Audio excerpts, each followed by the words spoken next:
Obesity का जो treatment होता है उसको जनरली 4 विभागों में डिवाइड करना चाहिए। एक है डिटॉक्सिफिकेशन प्रोसेस, जिसमें पंचकर्म किया जाता है।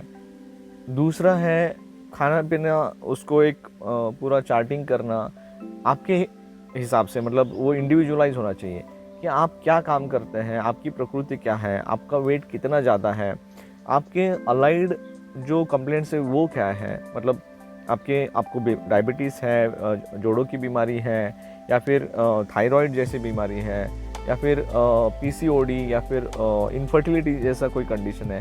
सो डिपेंड्स करता है कि आपको एग्जैक्टली अलाइड क्या है, कि उसके हिसाब से मुझे वेट मैनेजमेंट के लिए फिर आपका अगला ट्रीटमेंट क्या होना चाहिए। फिर पंचकर्म में वमन, काफ़ी लोगों को वमन कराना पड़ता है, फिर विरेचन कराना पड़ता है, अलग अलग टाइप के पोटली का सेक दे के बस्ती कराना पड़ता है।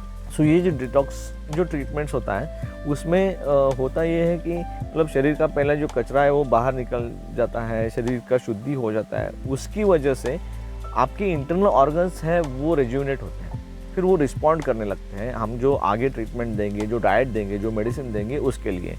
नहीं तो काफ़ी टाइम पे ऐसा होता है कि मेडिसिन तो दिया जा रहा है, लोग डाइट भी कम कर रहे हैं, एक्सरसाइज भी कर रहे हैं, लेकिन वेट तो हिल ही नहीं रहा है। इसके लिए क्योंकि आपका हार्मोनल सिस्टम जो होता है, जो ऑर्गन्स होते हैं वो रिस्पॉन्ड ही नहीं करते, वो रेजिस्टेंट हो चुके हैं। तो अब उसके ऊपर का जो आवरण है उसको हटाना ज़रूरी होता है, जिसके लिए ये पंचकर्म की प्रोसेस मदद करता है। काफ़ी सारे लोगों को ऐसा लगता है यही क्या ओबेसिटी का ट्रीटमेंट है? नहीं, ये पूरा ट्रीटमेंट नहीं है, ये जस्ट एक पार्ट है उसका जो शुरू में करना चाहिए। उसके बाद फिर मेडिसिन का एक रोल आ जाता है। फिर जैसे मैंने बताया कि अंडरलाइंग कंडीशंस क्या है वो हिसाब से, और वेट लूज़ करने के लिए मतलब आपका जो समझो किसी को पाचन का प्रॉब्लम है, मतलब किसी को डाइजेशन ठीक नहीं हो रहा है, उनका डाइजेस्टिव प्रोसेस लो है, बीएमआर स्लो है, इसलिए अगर मोटापा हो रहा है, वेट गेन हो रहा है, तो मुझे क्या मेडिसिन देना चाहिए? थायराइड है तो क्या देना चाहिए? डायबिटीज़ एसोसिएटेड है तो क्या होना चाहिए? अगर इनमें से कुछ नहीं है, सिर्फ वेट बढ़ गया तो क्या करना चाहिए?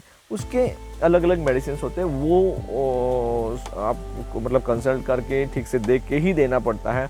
ऐसे ही कोई भी मार्केट में मिली हुई दवा खा लो, ये वेट लॉस करता है, उसके नाम पे लिखा रहता है, जैसे चर्बी को हिंदी में मेद कहा जाता है, इसलिए मेद को लेके काफ़ी सारे दवाई आपको मिलते हैं मार्केट में मेद को हटाने के लिए। तो ऐसा नाम देने से वो ये नहीं होता है। दूसरी बात ऐसी है कि कोई भी दवा जो होती है, ऐसा नहीं होता है कि आपको एक दवा दे दी तो उसको आपको सालों एक ही दवा लेना है, ऐसा नहीं होता है। एक दवा का एक काम होता है, समझो उसका काम है कि इस हार्मोन को ठीक करना या फिर इस ऑर्गन को ठीक करना। समझो अब वो ठीक हो गया है, उसके ऊपर का आवरण मैंने हटा दिया है।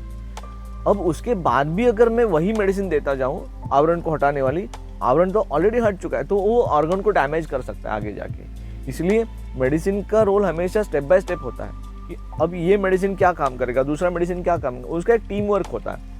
एक मेडिसिन समझो हार्मोन को ट्रीट करता है या फिर ऑर्गन को ट्रीट करता है, दूसरा मेडिसिन फैट को बर्न करता है, तीसरा मेडिसिन मेटाबॉलिज्म को ठीक करता है, चौथा मेडिसिन लीवर को स्टिमुलेट करता है, एक आध मेडिसिन आपके टॉक्सिन जो है यूरिन के थ्रू, स्टूल के थ्रू बाहर निकलता है। एक टीम वर्क होता है, हर मेडिसिन का एक रोल होता है। ऐसे अगर जब उसको आगे बढ़ाया जाता है तो एक पूरा सिस्टम ये हो जाता है, मतलब ऑन ट्रैक आ जाता है, और ये एक पूरा होलिस्टिक अप्रोच बन जाता है। सो मेडिसिन का रोल ऐसे बन जाता है। और उसके बाद आता है आपका डाइट। जैसे मैंने बताया कि डाइट ये चीज़ें होती हैं जो आपके वेट बढ़ाने में हेल्पफुल होते हैं। तो हमें समझना चाहिए कि फिर एक प्रॉपर आपका एक चार्टिंग हो के आपको डाइट फॉलो करना। अब इसमें भी जब हम हार्मोनल साइकिल के बारे में सोचते हैं तो 90 डेज़ एक हार्मोन शिफ्ट होने में लगता है।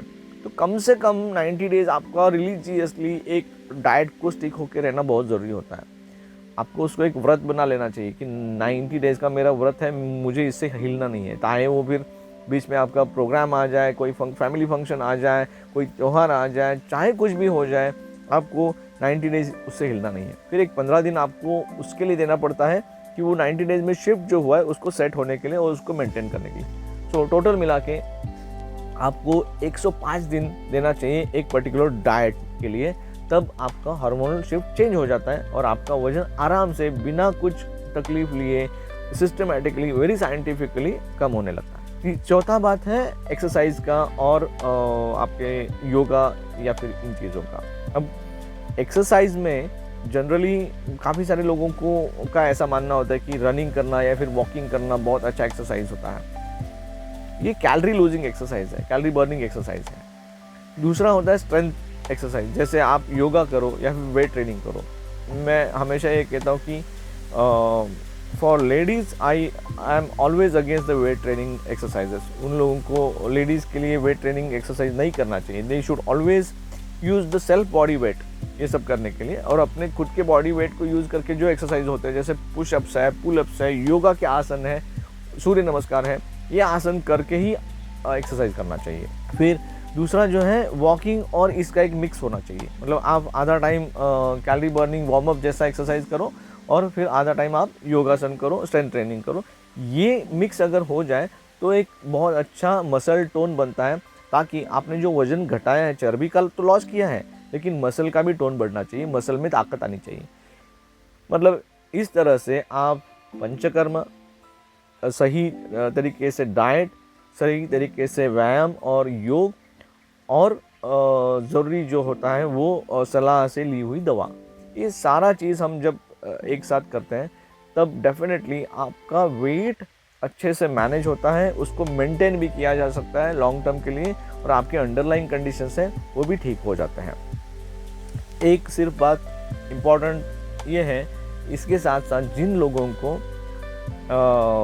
स्ट्रेस वेरी हाई है, ज़्यादा स्ट्रेस है, और उस स्ट्रेस की वजह से अपना हार्मोनल बैलेंस बिगड़ चुका है या फिर बाकी चीज़ें बिगड़ चुकी हैं, उन लोगों के कंडीशन में उस स्ट्रेस मैनेजमेंट के भी काफ़ी सारे चीज़ें करना ज़रूरी होते हैं, जो मैंने अपने स्ट्रेस मैनेजमेंट के एपिसोड में ऑलरेडी बताया है। और अधिक जानकारी के लिए आप हमारे फ़ोन नंबर पे कांटेक्ट कर सकते हैं, या फिर जो वेबसाइट दिया है उसके ऊपर आप जाके जानकारी पा सकते हैं। और आप पंचकर्म करने के लिए, रेसिडेंशियल कोई भी ट्रीटमेंट करने के लिए पहले हमेशा कंसल्ट करिए डॉक्टर से, और उसके बाद ही चिकित्सा करिए, ये मेरा हमेशा एडवाइस रहेगा। धन्यवाद।